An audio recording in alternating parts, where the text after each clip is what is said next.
your refrigerator is opening and closing when no one's in the kitchen, or your upstairs bedroom door slams shut and things like that. It's because, well, the spirits are unsettled, where you live.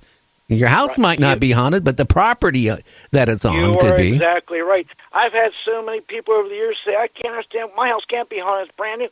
It's the land. Sometimes the land, like you say, that land is so blood-stained, it's overwhelming. And that land will always be something there, always. And that could be anywhere. Like you say, who knows who died on your land 100 years ago or 200 years ago. Well, I had a doctor who on my show back a few months ago who does, like near-death experiences and things like that. The thing is, let's say you're dying, right? And you got a couple months to live. You're making peace with yourself. You're making peace with your family. You're making peace with God. You're prepared, right? But in a case like where you get shot, you drop over dead, or you get ran over by a car, or you get killed in a collision or an airplane crash, I don't think your spirit doesn't even know, And right. That's the thing. A lot of people don't even know they die. If they die so suddenly or tragically, they don't even know they're dead. And that's why they're walking around. They didn't have the chance to go to the light or to the darkness. Yeah. They're still, coming out there. They're confused. They don't know. And then to mix in to that bunch, especially at Gettysburg, there is mountains of residual hauntings. That's not really intelligent or hauntings. It's just there's just so much residual mixed in with intelligent ones.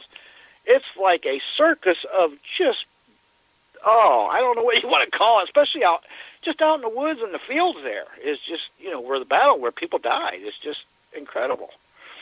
Yeah, I'm glad I live where there's no bodies, hopefully planted. Of course, when I first moved here, we did call the local sheriff's department because one of the animals brought this big bone that looked like a leg bone. And well, you never know, And especially out there, aren't you around where the Green River Killer was? Well, that happened probably about 60 miles from us, but he did nail a lot of women, a lot. Right. Who knows how many he killed that people don't even know about? You ever think about that? These serial killers, there's so many of them they've killed and dropped God knows where we don't even know about. Well, like I was talking on my show, we were talking several times, like in the National Forest, like 13,000, almost 14,000 people. And that's back a couple years ago. I haven't even looked up what the current is. People got into the forest system, the National Forest System, and disappeared. Or they found remains that were really weird. But you know what? Yeah, some people are going to drop in a hole. Some people are going to fall in the cliff. Some people are going to drown. But that amount of people is kind of strange. And then you look at all these people, right? They say, hey, Mom, I'm going to the store. And they never hear from them again. Right, exactly. You're exactly right. I think I even posted an article about that a month or so ago about the National Forest and stuff, where people, so high number of people go in, they never come out. It's way above the average of what it should be anyway. Well, I think quite a bit, and it's funny because the forest system, the governmental police, for the Forest Service, right? They give about 2 days searching for somebody, right? And bang, after that, they don't even, that's the end of it. The case is pretty much closed. But, the cases I've talked about like a little boy, a 5-year-old boy. His mom and dad were setting up the tent. The boy was maybe, 50 feet away from the father. The father kept looking at the boy. And then all of a sudden the boy disappeared. And then, the Forest Service sent out, did a massive search. They found the boy 15 miles away. Okay, there was many rivers, creeks, and everything he would have had to climb. He was on the side of a mountain, or near a mountain, I should say. And his clothes were, taken off, folded up, and the bones and stuff were, right near it. And it just that's scary because how could some little boy disappear and can't walk 15 miles? and go up the side of a mountain. That don't make sense, and cross rivers. So something is going on somewhere. Right, and I'll tell you another place like that is Mount Shasta. There's all kind of stuff that happens out there, people missing, and stories similar to what you just said. Well, yeah. I don't know if you believe in Bigfoot or not. I had my own experience in my life about that. I do. I mean, I live in probably where I live in Ohio is the most sightings this side of Mississippi, actually, near Salt Fork State Park. So I've been there many times looking for them. I've never seen them, but sure there's a lot of people around here who have. Well, you know what? I tell a lot of people, okay? There was a guy who used to post on Facebook, videos to, I guess, maybe dampen him doing it, okay? But it really annoyed me because I think you heard my experience with my friend who was a medical doctor in the Canadian Rockies. We were out in the middle of nowhere when we ran into a Bigfoot. But you're not going to find one just going to a campground and walk 50 feet away from your campsite. I mean, the odds of finding a Bigfoot is not going to happen. It's going to be already slim to none. It's going to be where you're way out. Like where I was out in the Canadian Rockies at an old Japanese internment camp. I had to take a road. It was like a couple miles off the main road, which is only one road there going through there. And then we had to hike in a couple miles. And I tell you, I mean, that's how we ran across it. But yeah, you got to be out in the middle of nowhere. Yeah. And I tell you, I don't ever want to, I'll be honest with you. I've not gone camping since. And I've been I enjoyed camping since I was a little kid, all the way up to that happened. You can't get me back in the woods. Can't get you back out there. Yeah, you got to be out there in the middle of nowhere. And honestly, I would love to spend like a month out in the woods in the middle of nowhere. That's what you really need. I just don't have the time to put to it with everything else I do. But that's really what you got to do, I think. Well, I don't know, but I've had guests on the show that one guy wrote a book and all that stuff, and he didn't actually see a Bigfoot, but he's got plaster of the feet, some hair samples and stuff like that. But he said that at one point he was walking up by Mount Shasta. That's why I kind of brought it all up.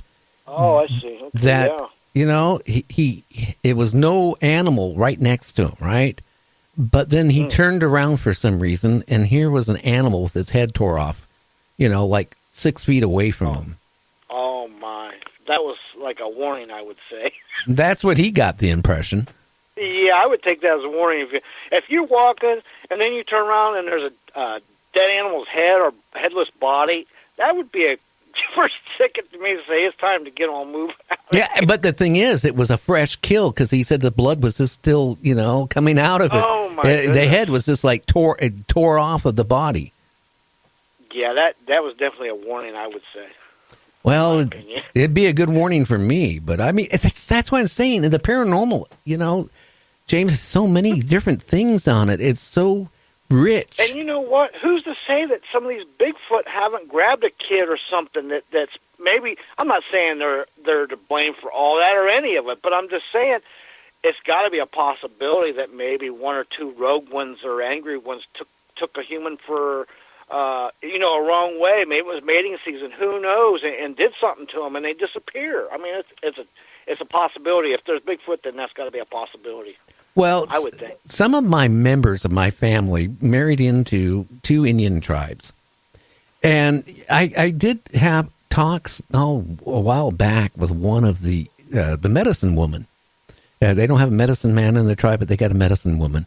And I was talking about Bigfoot and stuff, and they go, Bigfoot going back about 130 years, for example, or 140 years, she was saying like the Bigfoots would come into their village, grab kids, little babies, squaws, right?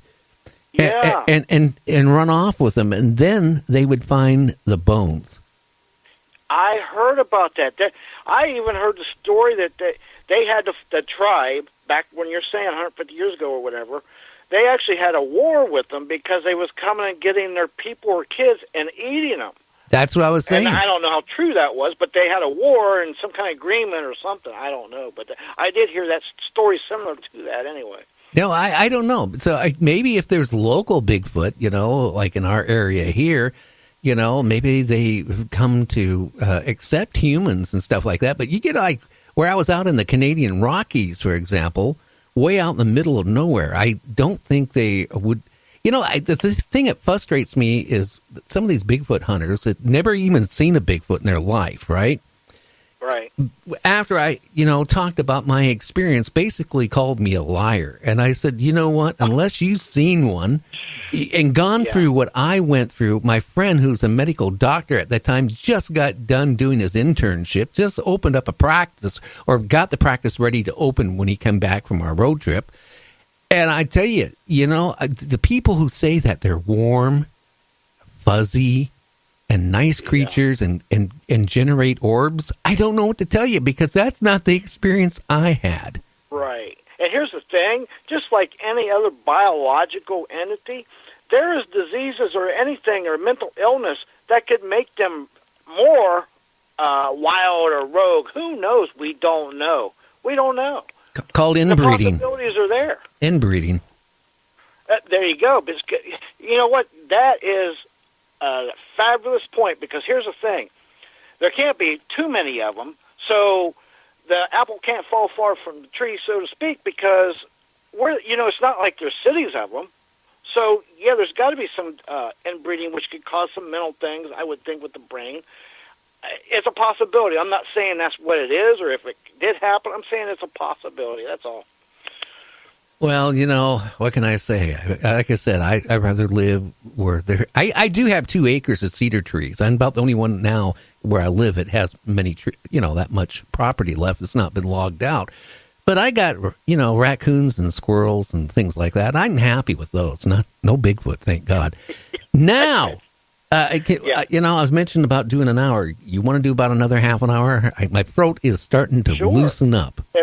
It's how you feel, Gary. If you feel okay, I've been sending you some positive healing energy, so I was hoping it would help you out. But if you feel okay, I'm okay with it.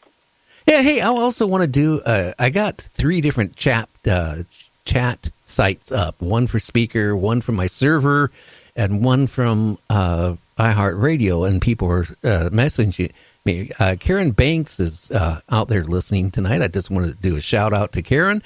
Larry Hagelin out of, New York is listening.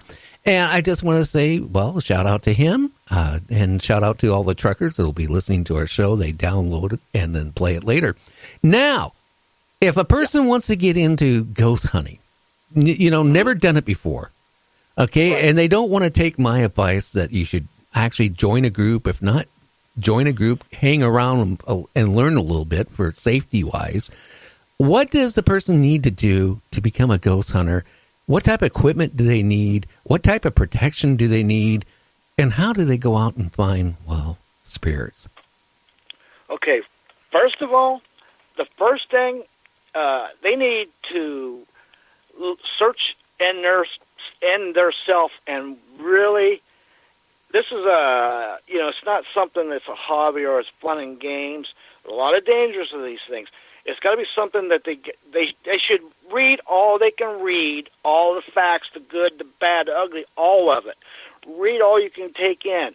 Some of it will be bull crap, some of it won't be, but you got to use your common sense and get all the information, knowledge you can.